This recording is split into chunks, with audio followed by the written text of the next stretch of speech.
Napansin mo na ba ang isang kakaibang bagay kapag pinagmamasdan mo ang isang tunay na introvert sa loob ng isang mataong shopping mall? Habang karamihan sa mga tao ay abalang nagmamadaling lumipat-lipat sa mga stores, malakas na nakikipagkwentuhan sa mga kaibigan o abalang nag-i-scroll sa kanilang mga phones, ang mga introvert ay kadalasang medyo naiiba. Minsan ay bigla silang humihinto sa paglalakad. Minsan ay matagal silang nakatitig sa kung ano-anong bagay. Minsan ay tahimik silang napapangiti o natatawa mag-isa kahit walang malinaw na dahilan. At kung minsan naman ay gumagalaw sila sa loob ng mall sa paraang medyo weird o nakakatawa. Para sa ilang tao, maaaring mukhang awkward ito. Pero para naman sa iba, maaaring mukha itong misteryoso. Pero ang totoo, karamihan sa mga ganitong kilos ay hindi basta random lang. Madalas itong nanggagaling sa natatanging paraan kung paano na-experience ng mga introvert ang isang busy environment. Iba ang paraan ng pagproseso ng kanilang isip. Mas napapansin nila ang mga detalyeng hindi napapansin ng iba. At kadalasan ay meron silang mayamang panloob na mundo na tahimik na tumatakbo sa likod ng kanilang isip saan man sila magpunta. Kaya sa video na to, aalamin natin ang 7 psikolohikal na dahilan kung bakit minsan ay kumikilos ng kakaiba at nakakatawa ang mga tunay na introvert sa mga pampublikong malls. At kapag naunawaan mo na ang mga dahilang ito, mag-iiba ang understanding mo sa mga maliliit na sandaling ito.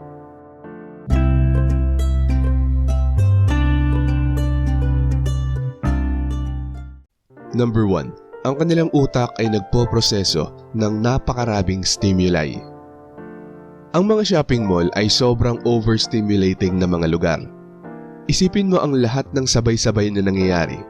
Maliwanag na mga ilaw sa lahat ng dako, musika mula sa iba't ibang tindahan, mga taong malakas kung mag-usap, mga batang tumatakbo kung saan-saan, mga anunsyong umaalingaw-ngaw mula sa mga speakers, mga screen na kumikislap na may mga advertisements. Tunog na mga yapak, usapan, tawanan, at mga teleponong tumutunog. Walang tigil na pagbuhos ng sensory information. Para sa karamihan ng tao, natural lang na i-filter ng utak ang karamihan sa mga ito. Hindi nila pinapansin ang ingay sa paligid at nakatuon lamang sila sa kung ano ang mahalaga. Pero ang mga introvert ay kadalasang mas maraming bagay ang pinoproseso sa kanilang paligid. Mas maraming detalye sa kapaligiran ang naa-absorb ng kanilang utak.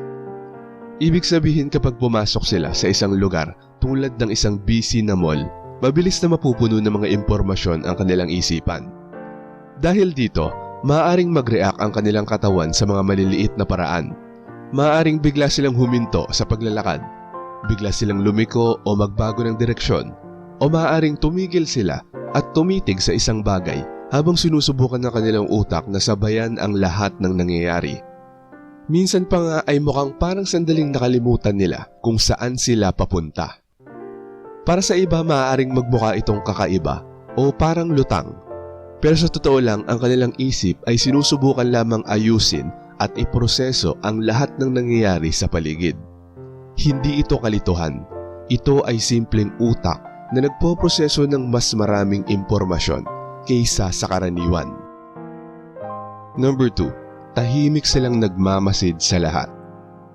Isa pang dahilan kung bakit minsan kumikilos ng kakaiba ang mga introverts sa mall ay dahil sila ay kadalasang natural na tagamasid ng kilos ng mga tao. Para sa kanila ang mga mataong pampublikong lugar ay parang social laboratory. Kahit hindi nagsasalita, tahimik nilang pinagmamasdan ang ginagawa ng mga tao. Napapansin nila kung paano nakikipag-ugnayan ang mga magkasintahan. Pinagmamasdan nila kung paano hinaharap ng mga magulang ang kanilang mga anak. Tinutunghayan nila kung paano nagbibiruan ang mga magkakaibigan. Napapansin din nila kung paano nagnanavigate sa crowd ang isang estranghero. Habang karamihan ay nakatutok sa pamimili, ang mga introvert ay kadalasang pinag-aaralan ang social atmosphere sa paligid. Napapansin nila ang mga maliliit na detalye na bihirang mapansin ng iba. Halimbawa, may nagkukunwaring nakakaintindi ng usapan. Magkasintahan na tahimik na nag-aaway malapit sa escalator. Bata na nakikipag-negotiate sa magulang para sa laruan. o grupo ng mga teenagers na nagpapanggap na cool pero sa totoo ay awkward. Minsan, ang mga maliliit na social na eksena ay nakakatuwa pala. At kapag napansin ito ng introvert, maaaring bigla silang ngumiti o tahimik na tumawa. Para sa mga taong dumadaan, maaaring mukhang weird ito. May isip nila, bakit tumatawa siya mag-isa? Pero sa isip ng introvert, tinutunghayan lamang niya ang isang live documentary ng kilos ng mga tao sa paligid nila. Number 3. Nagpapatakbo sila ng mga pribadong kaisipan sa kanilang isip. Maraming introvert ang may napaka-aktibong internal dialogue. Ang kanilang isip ay patuloy na nag-iisip, nagsusuri, nag-i-imagine at nagre-reflect. Kahit naglalakad sila sa mall, maaaring tumatakbo ang kanilang mga iniisip sa background. Maaaring nai-imagine nila ang mga pag-uusap, uulitin ang isang pangyayari kanina, mag-iisip ng random na ideya, o lumikha ng nakakatawang senaryo sa kanilang imahinasyon. Ang panloob na mundong ito ay pwedeng maging sobrang vivid. At minsan, ang mga pribadong kaisipan na ito ay nagdudulot ng maliliit na emosyonal na reaksyon. Minsan, bigla silang ngingiti o biglang gagawa ng nakakatawang ekspresyon sa mukha o tahimik na tumawa sandali. Para sa mga tao sa paligid, maaaring nakakalito ito. Parang sila ay nagre-react sa isang bagay na invisible. Pero kadalasan, ang introvert ay simpleng nagre-react sa kung anong nangyayari sa kanilang isip. Ang kanilang panloob na mundo ay maaaring kasing entertaining ng panlabas na mundo. At minsan, ang dalawang mundong ito ay nag-overlap sa mga hindi inaasahang paraan. Number 4, ang sobrang social awareness ay ginagawang medyo awkward sila. Ang mga introvert ay kadalasang sobrang sensitibo sa social dynamics. Napapansin nila kung paano sila tinitignan ng iba. Napapansin nila kung gaano kalapit ang kanilang pagtayo sa ibang tao. Napapansin nila kung nakaharang ba sila sa daan ng iba. At napapansin nila kung may sumusubok bang dumaan sa likod nila. Ang ganitong mataas na antas ng awareness ay minsang nagiging hadlang. Sa halip na gumalaw ng natural, nagsisimula silang mag-overthink sa mga simpleng kilos. Lumilitaw sa isip nila ang mga tanong tulad ng, sobrang bagal ba ng lakad ko? Nakatayo ba ako sa maling lugar? Aksidente ko bang naharangan ang taong yon? Dapat ba akong lumiko pakaliwa o pakanan? Dahil dito, minsan bigla silang nagbabago ng direksyon sa paraang medyo awkward. Halimbawa, mabilis silang lilipat sa gilid. Magkukunwaring tumititig sa isang display ng tindahan para hindi awkward ang pagtayo. Minsan pa nga ay naglalakad sila sa maliit na zigzag para umiwas at hindi mabangga ang iba. Para sa iba, maaaring mukhang medyo nakakatawa ito. Pero kadalasan, nangyayari ito dahil ang kanilang utak ay sobrang nagsusumikap maging socially considerate. Ang kanilang awareness ay simpleng tumatakbo over time. Number 5. Ginagamit nila ang humor para maibsan ang social tension. Ang mataong lugar ay tahimik na nakakaubos ng enerhiya ng isang introvert. Ang tuloy-tuloy na ingay, kilos at interaksyon ay nagdudulot ng internal social tension. Isa sa mga paraan ng mga introvert para harapin ang tensyon na ito ay sa pamamagitan ng pribadong humor. Sa halip na ipakita ito ng malakas, gumagawa sila ng maliliit na mga biro sa isip nila. Napapansin nila ang mga ironic na sitwasyon sa paligid. Ini-imagine nila ang sarcastic na komentaryo tungkol sa kanilang mga nakikita. Halimbawa, maaaring isipin nilang mas mabagal pa ang escalator na ito kaysa sa motivation ko ngayon. Yung lalaki na to, 3 buwan nang nakatayo sa harap ng parehong display ng sapatos. Ang mga maliliit na mental jokes na ito ay tumutulong sa kanila na ma-release ang social pressure sa loob ng isip nila. Ito ay nagiging tahimik na anyo ng entertainment. Minsan nagdudulot ito ng biglang ngiti o tahimik na sandaling tawa. Para sa mga tao sa paligid, maaaring mukhang weird ito. Pero sa totoo lang, ang humor ay simpleng paraan nila para mag-decompress mentally sa isang mataong paligid. Number 6, pansamantalang nakakaramdam sila ng kalayaan sa harap ng mga estranghero. May isang nakakagulat na katotohanan tungkol sa mga introvert. Minsan, mas relax sila sa paligid ng mga estranghero kaysa sa mga taong kilala nila. Sa isang mataong mall, karamihan sa mga tao ay ganap na estranghero. Walang nakakilala sa kanilang background, walang nakakilala sa kanilang personalidad, at pinakamahalaga, walang masyadong nagbabantay sa kanila. Ito ay nagdudulot ng pakiramdam ng social anonymity. Dahil dito, ang ilang introvert ay nakakaramdam ng kaunting kalayaan. Mas kaunti ang pressure nila na panatilihin ang isang tiyak na imahe. Kaya kapag kasama nila ang isang pinagkakatiwalaang kaibigan, maaari silang biglang kumilos ng mas playful. Maaaring magbiro sila ng kakaiba. Maaaring magsabi ng random na bagay para lang maging nakakatawa.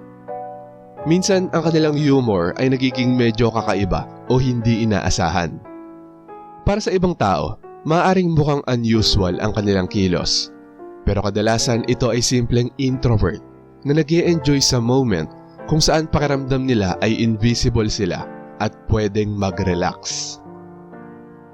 At number 7, tahimik nilang ini-enjoy ang kanilang sariling mundo. Ang huling dahilan ay marahil ang pinakasimple. Ang mga introvert ay kadalasang may mayamang panloob na karanasan saan man sila magpunta.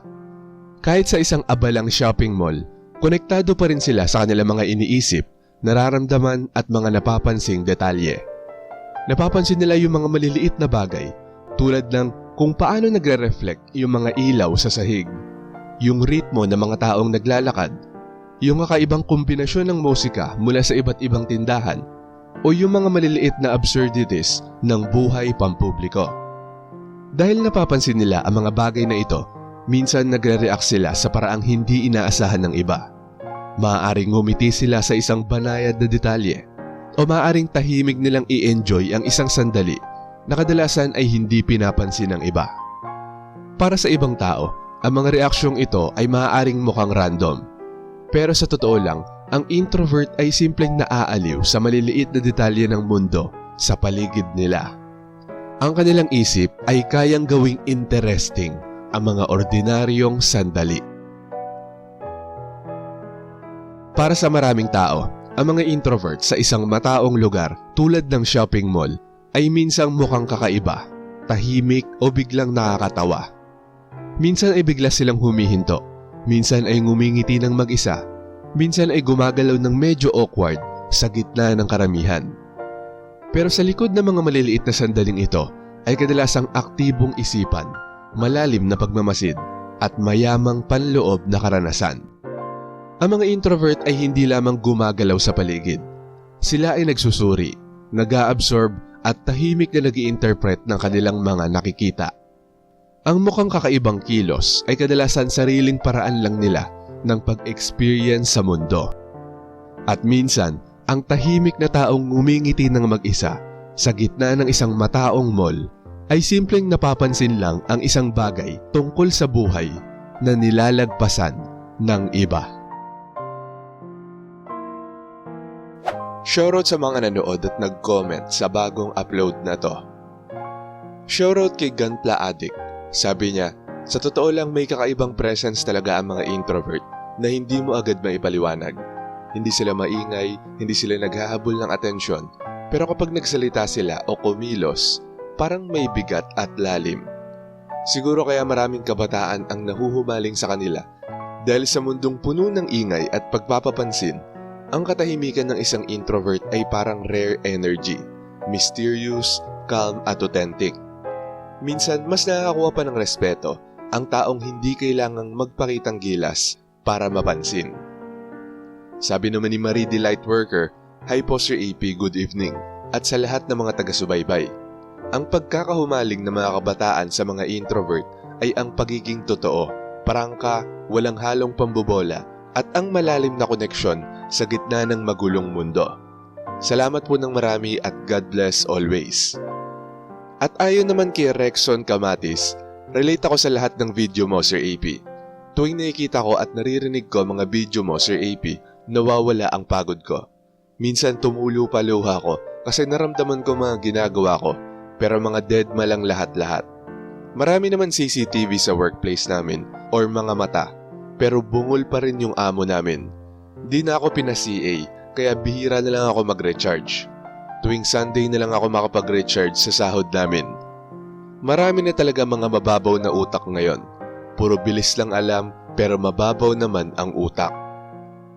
At shoutout din kila Renante Damgo, Rebecca Ogata, Jola Short Video, Vanji Quaresma, Annalyn Granada, Lorena Bintas, Dennis Aranzanzo, Emma Villanueva, Glenn Adversario, Ramlat, Mario Alipit, Lone Survivor Diaz, at kay Cathy.